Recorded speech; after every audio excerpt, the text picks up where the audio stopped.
Assalamualaikum warahmatullahi wabarakatuh. Perkenalkan, nama saya Alifah Nur Hasna dengan NIM H54012210068. Pada kesempatan kali ini, saya ingin mendemonstrasikan dan menjelaskan apa itu uji kointegrasi dan juga ECM. Uji kointegrasi merupakan sebuah metode statistik untuk kita mengetahui apakah dua ataupun lebih variabel dari time series itu stasioner atau tidak dan memiliki hubungan jangka panjang stabil ataupun tidak. Kemudian ECM atau Error Correction Model merupakan sebuah model yang menjelaskan hubungan jangka pendek antar variabel yang sebelumnya telah terbukti memiliki hubungan jangka panjang atau kointegrasi serta menunjukkan seberapa cepat penyesuaian dilakukan kembali kondisi keseimbangan jangka panjang saat terjadi gangguan. Kemudian kenapa sih kita harus melakukan uji kointegrasi dan juga kita harus melakukan uji ECM? Karena yang pertama adalah untuk menghindari regresi palsu atau spurious regression, di mana hal ini terjadi akibat menganalisis data yang tidak stasioner. Kemudian untuk mengetahui apakah hubungan antar variabel ini bersifat jangka panjang ataupun jangka pendek, serta untuk mendapatkan pemodelan yang lebih akurat dalam menganalisis dan memprediksi perilaku variabel ekonomi dari waktu ke waktu. Siapa saja yang umumnya menggunakan uji ECM dan juga uji kointegrasi ini umumnya dilakukan oleh para peneliti bidang, baik di bidang ekonomi, bidang sosial, ataupun bidang sejenisnya, kemudian para akademisi, para mahasiswa, serta para analis data. Uji ini bisa digunakan ketika data yang kita gunakan ini adalah data time series dan tidak stasioner pada level, namun stasioner setelah dilakukan diferensiasi pertama atau fast differencing. Kemudian, uji kointegrasi ini dilakukan sebelum ECM, karena ECM hanya bisa digunakan jika data yang kita masukkan ini teridentifikasi ada kointegrasi. Kemudian ECM ini digunakan setelah mengetahui bahwa ada hubungan jangka panjang antar variabel. Uji ini digunakan oleh para analis ekonomi dan keuangan untuk mengetahui hubungan seperti hubungan antara konsumsi dan pendapatan, nilai tukar dan ekspor, harga saham, ataupun inflasi. Nah, bagaimana cara kita mengujinya? Yang pertama, tentu kita harus mengetahui stasionaritasnya terlebih dahulu.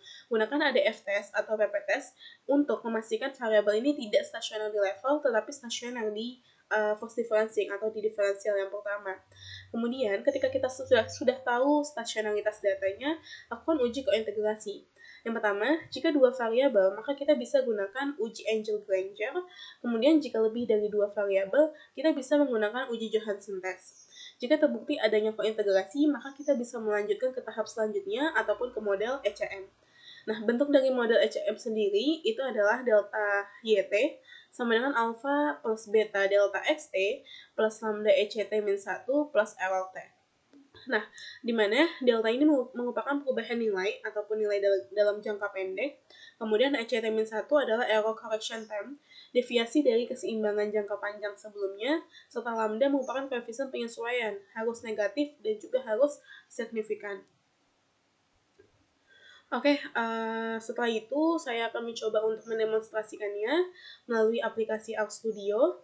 Nah, di sini langkah pertama kita sudah membuka aplikasi RStudio-nya. Nah, ini saya sudah memasukkan rangkaian-rangkaian caranya. Teman-teman bisa langsung copy paste saja. Nah, langkah pertamanya kita harus menginstal package-package yang dibutuhkan. Di sini ada package ASA, CAR, LMTest, dan juga ALDL. Caranya, klik yang package bagian sini, kemudian install. Nah, di sini klik saja, ketikkan saja package yang dibutuhkan. Contohnya adalah ASA. Nah, ini nanti tinggal dipencet install. Karena saya sudah menginstalnya, maka di sini saya hanya mencontohkannya saja. Kemudian, jika sudah diinstal semua package-nya, kita lakukan perintah selanjutnya, yaitu library, untuk mencentang package yang telah kita install.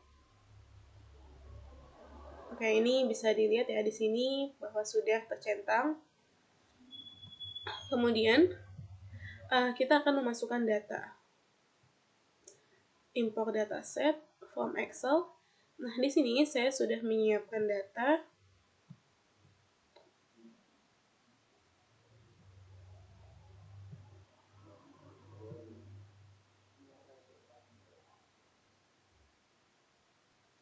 Nah, Kemudian diubah saja namanya di sini menjadi TS data. Kita tunggu dulu sampai preview datanya ini muncul. Nah, ini sudah muncul, kemudian kita klik import.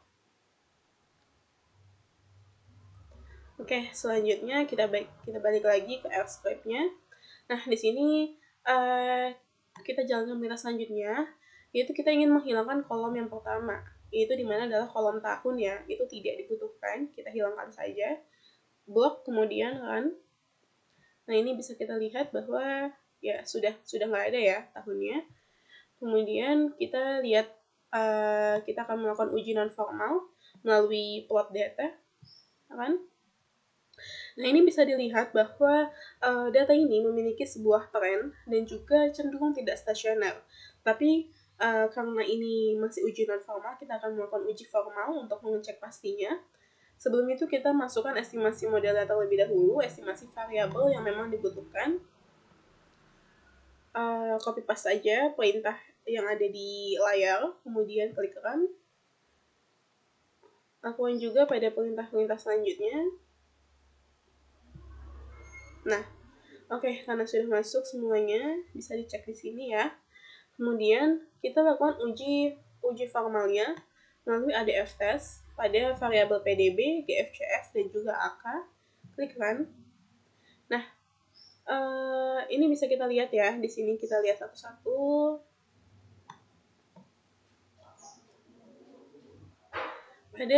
Pada uji yang pertama ini, di uji ADF PDB, hasilnya ini dominan tidak stasioner, p-value-nya karena melebihi dari 0,05. Kemudian pada variabel GFCF juga seperti itu, semuanya tidak stasioner. Dan terakhir pada variabel AK itu juga tidak stasioner. Kita melihat nilai p-value-nya ya teman-teman. Kemudian karena tidak stasioner di tingkat level, maka selanjutnya adalah kita akan melakukan uji stasionaritas di tingkat force difference di tahap pertama. Kita blok saja, kemudian run. Nah, ini bisa dilihat lagi, kita bandingkan bahwa ternyata di uji ADF di force differencing di variabel yang pertama, yaitu PDB, ini dominan sudah stasioner. Kemudian begitu pula di GFCF, bisa dilihat ya nilainya 0,01, 0,10. Ini kemudian di variabel AK juga. Karena itu, karena sudah stasioner di tingkat force difference, maka langkah selanjutnya adalah kita ingin melakukan regresi untuk melihat apakah ada hubungan kointegrasi dari data-data yang telah kita masukkan, data time series yang kita masukkan. Regresi LM, regresi sama dengan LM PDB, GFCF plus AK. Ini harus berurutan ya teman-teman, karena posisi ini menunjukkan mana variabel dependen dan juga mana variabel independen. Karena PDB ini adalah variabel Y, maka saya masukkan di awal. Kemudian GFCF dan juga AK ini adalah variabel X1 dan juga variabel X2. Nah, kita lihat di sini bahwa ternyata dari variabel GFCF dan juga AK ini memiliki hubungan kointegrasi. Nih, bisa lihat ada simbol bintangnya di sini. Kemudian nilai p-value-nya juga bisa kita pastikan seperti itu. Kemudian karena untuk melakukan uji ECT itu kita membutuhkan residualnya, maka kita lakukan regresi residual ya.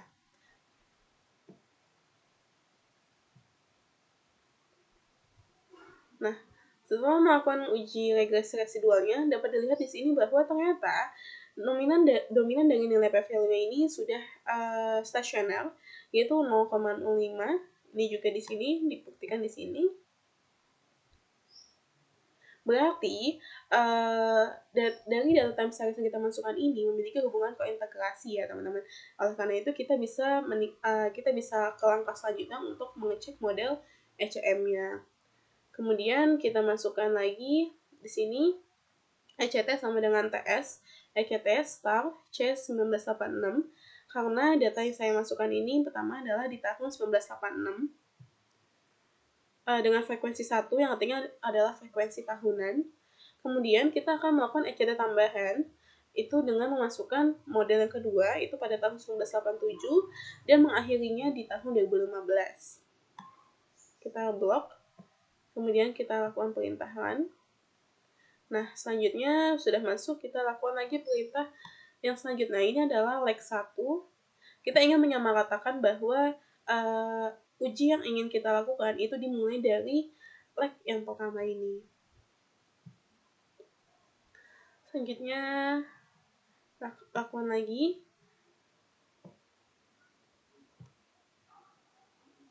Nah, kalau perintah ini sudah dilakukan semuanya, maka kita ingin melihat gabungan dari semua variabel yang telah kita tambahkan dan kita sesuaikan. Caranya TS data sama dengan TS union, PDB, GFCF, AK, SCT, SCT1, L1 PDB, L1 GFCF, dan juga L1 AK ya. Mohon maaf ya, ini seharusnya AK ini, bukan kos.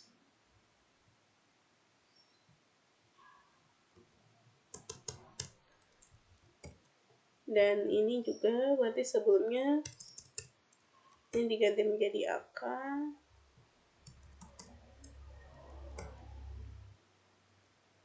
Oke.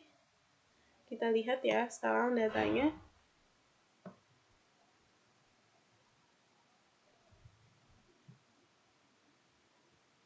Oke, karena tadi sempat ada kesalahan ya, jadi kita ulang dari penamaan leg yang pertama ini.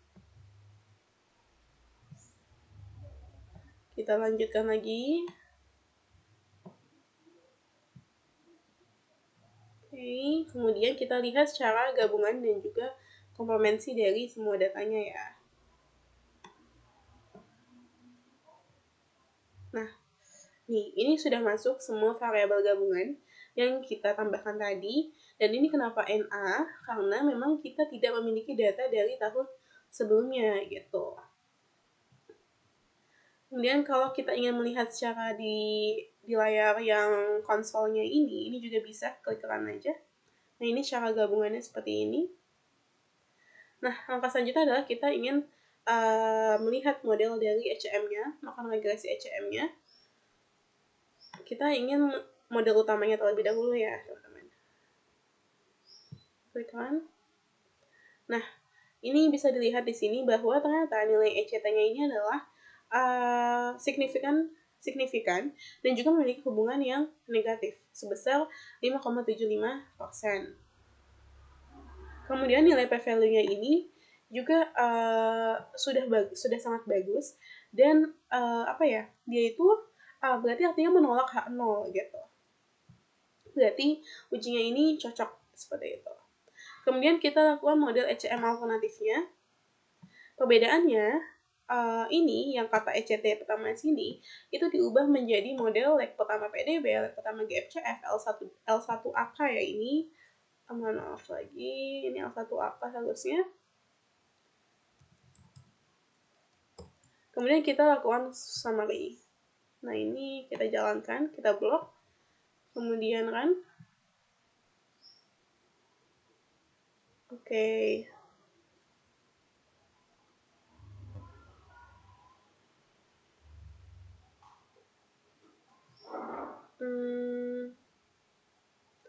Ini kayaknya sepertinya tadi itu ada kesalahan ya. Jadi sebenarnya ini hanya model alternatifnya. Karena memang mungkin model alternatifnya ini tadi sempat yang akhirnya ini nggak detect di awal. Jadi kita memakai model utamanya saja. Model utamanya ini adalah model yang HM pertama. Itu nggak apa-apa. Kemudian selanjutnya adalah kita ingin melakukan uji multi-call.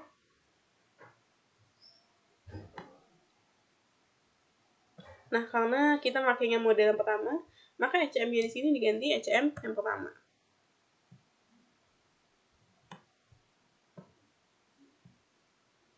Nah, ini hasil dari uji multi-call yang pertama. Dan ini nilai p-value-nya juga sudah lebih dari 0,05, yang artinya memang memenuhi asumsi klasik. Kemudian selanjutnya kita akan melakukan uji autokorelasi. Nah, ini karena kita makainya HM pertama, kita ganti juga. Secara uji autokorelasi, kita lihat hasilnya. Nah, p-value-nya ini kurang dari 0,05, seperti itu ya. Jadi jika kita lihat dari uji autokorelasi dan juga uji multi-call, ini sudah memenuhi asumsi klasik. Nah, selain itu ada lagi uji untuk melengkapinya, yaitu adalah uji ARDL. Nah, ini kita run saja. Nah, ini adalah uji ARDL yang pertama. Ini hasilnya.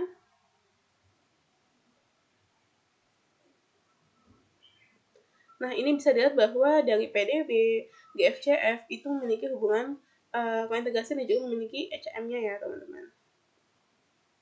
Dengan nilai R-square-nya itu adalah 0,99 dan p-value-nya ini adalah sekian. Nah, setelah itu kita akan melakukan uji F dari model yang telah kita uji tadi. Nah, ini kita sudah melakukan uji F dengan p-value-nya adalah 0,04. Berarti ini memenuhi standar ya. Kemudian kita lakukan uji T juga untuk memastikan. Nah, oke, di uji T ini kita sudah melakukan uji T. Nah, selanjutnya kita lihat dari model HM-ARDL-nya. Nah, ini hasil dari model HM-ARDL-nya. Mungkin bisa kita bandingkan dengan dari model regresi HM pertama, model utama kita. Klikkan saja. Nah, ini kita bandingkan ya.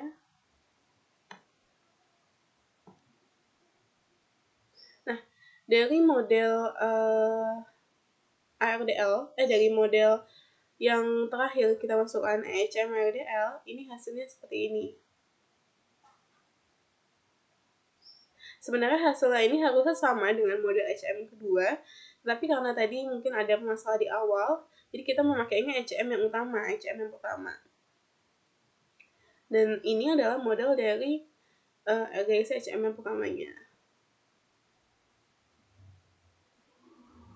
Nah, ini bisa dilihat ya bahwa di sini yang signifikannya itu adalah GFCF, kemudian ini juga GFCF. Kemudian untuk selebihnya bisa kita pastikan bahwa hasil yang telah kita uji ini sama seperti itu dan sesuai dengan kategori dari uji integrasi dan juga uji ACM. Oke, mungkin cukup sekian demonstrasi uji kointegrasi dan juga ACM di aplikasi RStudio dari saya. Kalau lebihnya mohon maaf. Wassalamualaikum warahmatullahi wabarakatuh.